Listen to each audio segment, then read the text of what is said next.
So text analytics is currently one of the most strongly emerging techniques in research. And the GRIT report, which some of you will read on a regular basis, has highlighted it as one of the top 4 techniques that researchers who are concerned with new and innovative techniques are interested in at the moment. So that's along with things like communities, mobile surveys, and social media research. So as you can see, text analytics is very much of the day. So one of the first questions for you in the audience is probably, how can we use computer-aided text analytics in market research? Well, if we start firstly by thinking about data that's been specifically collected for market research, we can use text analytics to process text from open-ended questions in quantitative surveys. We can also use it to process text from the more discursive techniques. So we might have things like transcripts from focus groups and in-depth interviews. And then we'll also have text from things like online discussions and MROCs. And in fact, text analytics may be a much more natural fit with things like online discussions and MROCs and other online techniques, where participants have already typed in their responses, so we've not got any need for transcription. The text is there already available for analysis. We can also use text analytics for analysing text-based information that has not necessarily been collected for research, assuming, of course, that we've thought about the ethics of doing so and we've got the correct permissions and consents in place to do this. Now, this non-research information could be things like customer feedback forms, call centre data, correspondence from customers, letters and emails, and of course, social media data. So text analytics can be used for all types of text data to help us gain a richer picture and develop a deeper understanding. Now, on the next slide, a few of you will sigh when you see a word cloud appear on the screen. But the reason I'm showing this is that for many people, including researchers, their first exposure to the analysis of text-based data will have been through a word cloud. Now, this word cloud was produced using Wordle with the text from a number of blog posts on newmr.org. Now, these are a series of guest posts that are all about the opportunities and threats faced by market research. While there are a number of ways that word clouds can be produced, this one gives more frequently used words greater prominence in the word cloud graphical depiction. We can see here that, not surprisingly, research is the most frequent word in these posts. And we can also see the prominence of the words data, industry, and MR, our acronym for market research. And then if you look a little bit closer, we'll start to see other words, things like new, need, market, change, and people coming through. So that's a word cloud. It gives us a basic summary of the frequent words, but not a lot else. We don't gain an understanding of the linkages between the concepts or any sort of deeper understanding. Now, as I take you through text analytics, I'd love to show you some client data, but I can't. So instead, I'll show you how to use text analytics using the text from the Wizard of Oz. Now, this is text that you can all download for free from the internet. So if you're wanting to try out some text analytics programs, there's a number of books that you can download, and they're quite a nice way to start because you already know the story. So when we think about the Wizard of Oz, if I could see you all and ask you to put up your hands and say, who's seen the movie The Wizard of Oz? I would be pretty certain that the vast majority of you would put up your hands. If I then ask the trickier question of who's read the book, I'm almost certain that only a small number of you will put up your hands. And one of the interesting things here is that the book and the movie, as they are so often, have some really key differences. And one very important lesson that we can learn from that, from a research perspective, is that we all come to analysis with preconceived ideas. And these preconceived ideas are not always beneficial to the analysis process. Even though as researchers we try to be objective when we're conducting analysis, we always bring something to the analysis. And this highlights one of the key benefits of computer-aided text analytics. It can bring a real element of objectivity to the analysis. So today we'll be looking at analysis based on the text of the book. So if you encounter anything you think's a little bit surprising, it may be because you've watched the movie one too many times and not read the book enough. So what is The Wizard of Oz about? Is it about a girl named Dorothy who wears red slippers, or are they silver slippers, who becomes friends with a scarecrow and a lion and a tin woodman, and then travels along a road of yellow bricks? Of course, with all of our analysis, we know there's always alternative interpretations. This movie reviewer sees Dorothy as a young girl who, when transported to a surreal landscape, kills the first person she meets and then teams up with 3 strangers to kill again.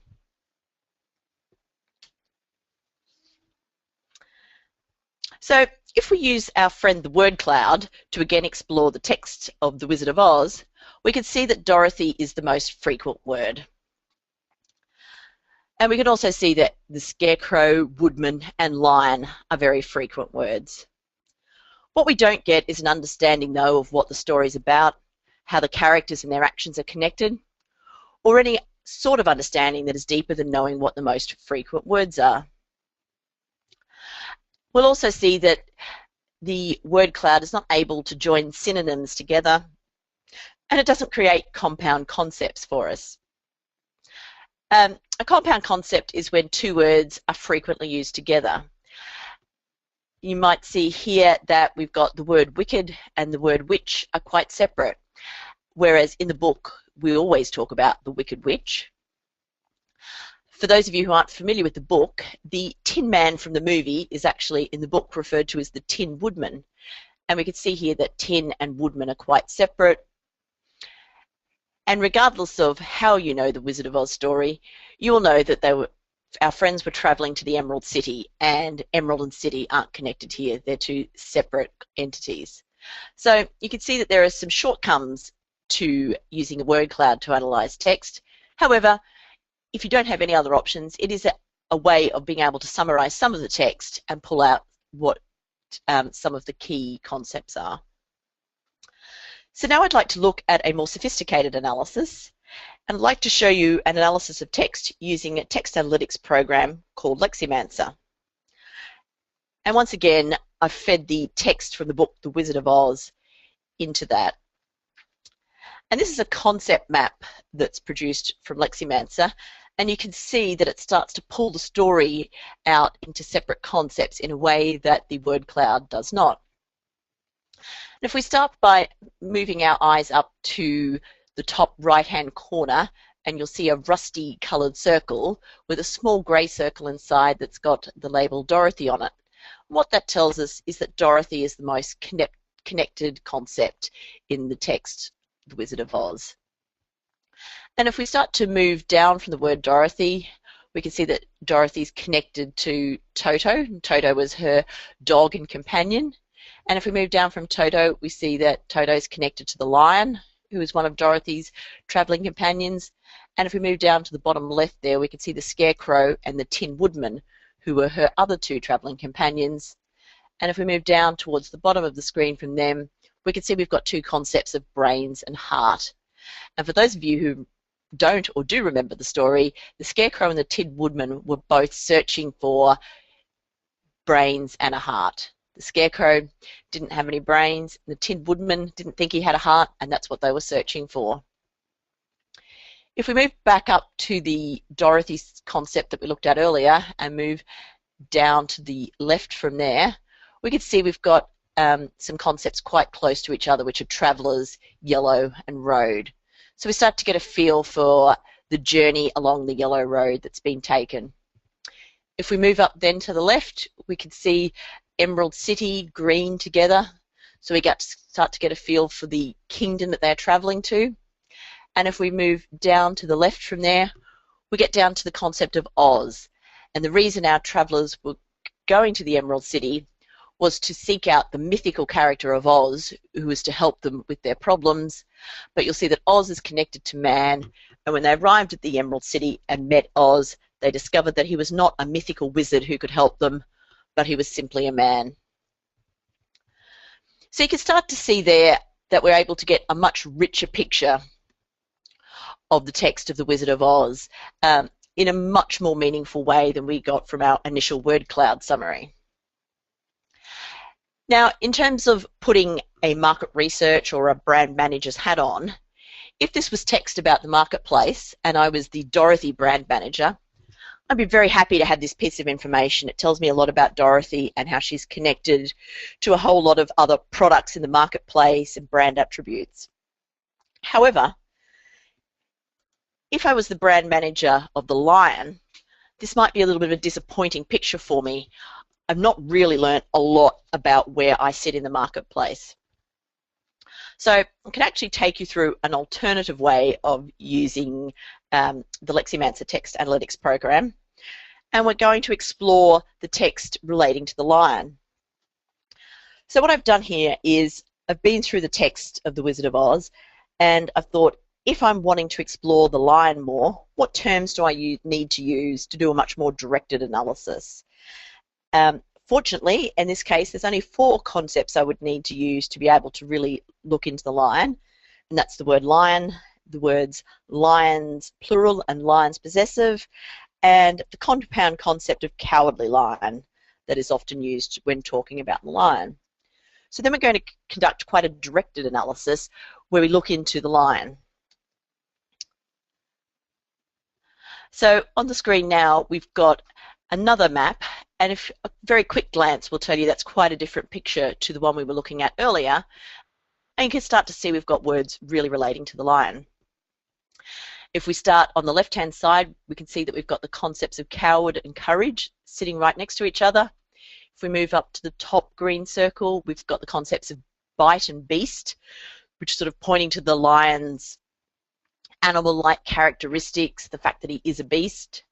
And then if we move across to the left-hand side, we can see we've got a concept of tail sitting there out to the side a little bit. And if you go through the book, the tail almost takes on a life of its own at times. The words will say things like, and the lion flicked his tail, and the tail did this. So you can see that it's really quite an animated object in itself. So if we're thinking as a brand manager again, if I was looking after the Lion, I'd be very encouraged to see the concept courage there. I might be a little bit worried about the concept coward sitting next to it. So I would really want to explore what each of those mean. And so we can drill down into those concepts and look at some of the text that underlies them, so we can start to really interpret what they mean. When we just see words sitting there like that, we start to immediately think we know what it means, but until we actually look at some of the underlying text, we may miss some of the nuances to the meaning. So if we have a look at something like coward, we get some text excerpts that are a little like this. "Oh no," declared the Scarecrow, "this Lion is a coward." "I will go with you, but I'm too much of a coward to kill the witch," said the Lion. "They really are," said the Lion, "but that doesn't make me any braver, and as long as I know myself to be a coward, I shall be unhappy." So we can see there, much like we might pull out verbatim comments when we're conducting qualitative analysis, that coward is really about the Lion declaring himself to be a coward and others declaring himself to be a coward. It isn't actually about him performing any particularly cowardly acts. If we then have a look and drill down into what courage is comprised of, we see verbatims like, "Do you think Oz could give me courage?" asked the Cowardly Lion. "Then if you don't mind, I'll go with you," said the Lion, "for my life is simply unbearable without a bit of courage."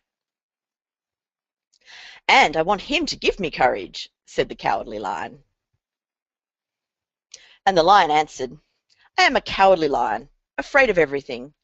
I came to you to beg that you give me courage, so that in reality I may become the king of the beasts, as men call me." So we can see the concept of courage is very much about the Lion wanting courage, being prepared to ask and go on a quest to obtain courage, and he's wanting to do that so he can resume what he believes should be his rightful place in the animal kingdom.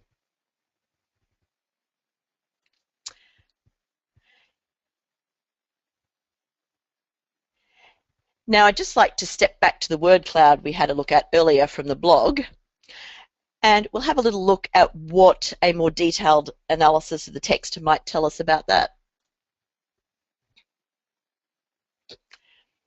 So if you have a look and start off in the bottom left-hand corner, we can see that these blog posts are talking about researchers and also linking through to becoming and change. Then we see some other concepts about opportunities and roles for the industry. And then up above that, we've got things like opportunities. Then if we move up to the top, we can see that value is sitting out there very much to the side.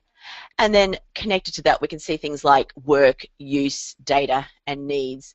So we start to get a more detailed feel of how those blog posts are coming together. So for those of you who might be thinking of embarking on a text adventure of your own, I'll leave you with my top tips for text. Firstly, make sure you plan your journey. And by this I mean have a research objective. Often with new techniques, people say things like, I want to do text analytics, I want to do social media research, I want to do mobile research. And that's not how you should be thinking about it. Every project should have a research objective, and you select a technique like text analytics when it is the most appropriate technique for your research question.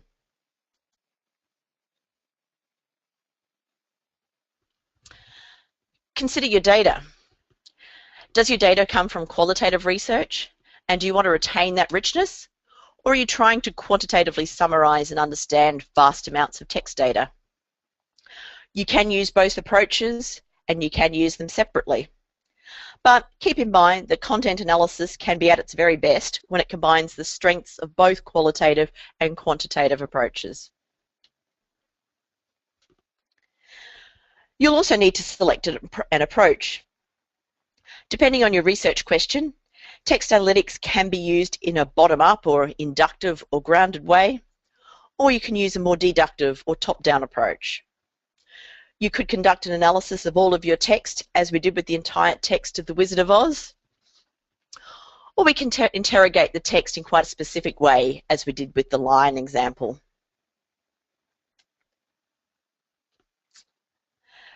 Know your data. Although you'll be able to run text analytics in a mind-bogglingly short amount of time, you'll still need to be familiar with your data and be able to drill down, read those text excerpts to interpret and explain your findings.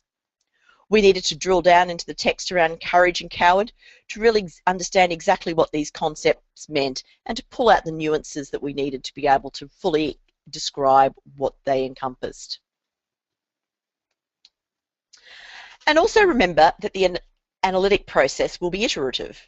You may run an initial analysis and you might just make some minor tweaks, or you might start with a bottom-up approach and then move to a much more directed approach, as we did with the lion. And as Dorothy said to Toto, we're not in Kansas anymore, by which I mean the world of computer-aided text analytics has arrived and is waiting for you. Thank you for sharing my adventure in text analytics, and I look forward to your questions.